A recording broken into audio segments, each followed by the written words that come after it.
It's very straightforward. Basically, we adopt an institutional approach in a retail-driven market. As we all know, China A-share market is still dominated by retail individual investors, and the consequence is that there are highly volatile share price movement. All these retail investors, or most of them, are basically price momentum followers, and they pay very limited attention to corporate fundamentals or risk management. So in order to avoid having all these non-fundamental factors in our portfolio, what we try to do is we do not time the market, we do not do top-down sector allocation, and all we focus on is stock selection. So it's all about picking the stock that can outperform the peers. We are trying to find the best ideas, those that we have the highest conviction level to invest in, and in aggregate, the portfolio will be able to generate alpha. And that's not most important. The most important ultimate goal is to deliver not just outperformance, but consistent outperformance against the benchmark.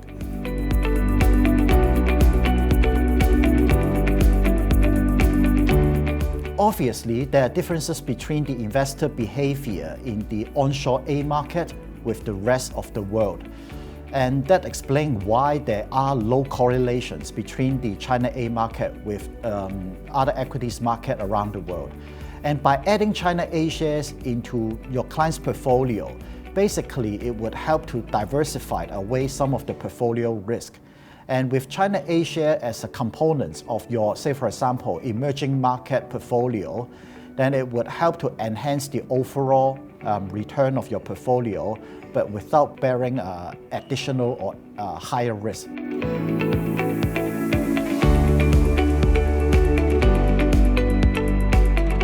On market volatility, basically, we try to manage it in two ways. First of all, we adopt a limitation on our sector deviation. When we structure or construct our portfolio, basically, we do not deviate from the benchmark sector allocation a lot.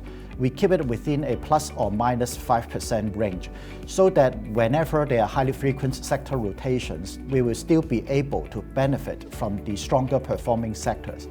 And on the other hand, we also adhere to our disciplined buy-sell arrangement. Say for example, whenever a share price hit or exceed our target price, that would trigger a review by our investment team. And if we realize that there's no fundamental reasons to justify an upward revision of our target price, then we'll gradually trim our position. So that's how we manage our portfolio risk. And then on corporate governance, basically, when we follow our stock selection criteria, we put a lot of emphasis on quality of the stocks that we invest in. We need to be fully comfortable with the company management and also the corporate governance, the transparency of the company. The bottom line is very clear. If we are not comfortable with a company's quality, we won't touch that stock. We won't invest in that stock, even if it is a high growth market leader in the industry.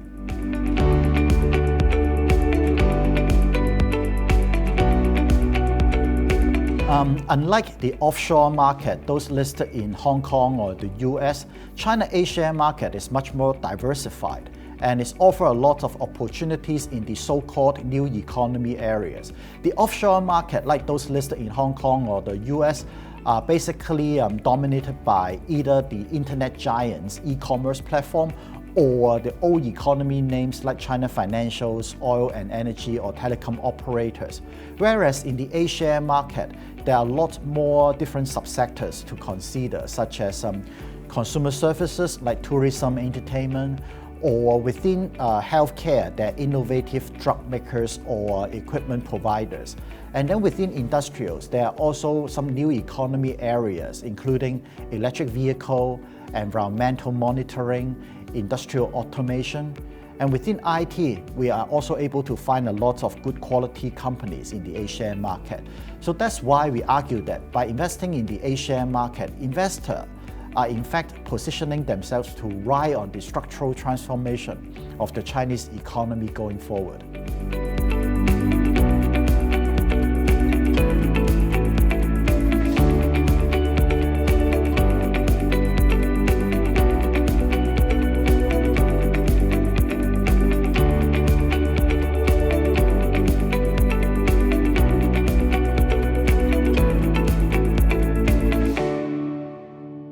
Allianz Global Investors.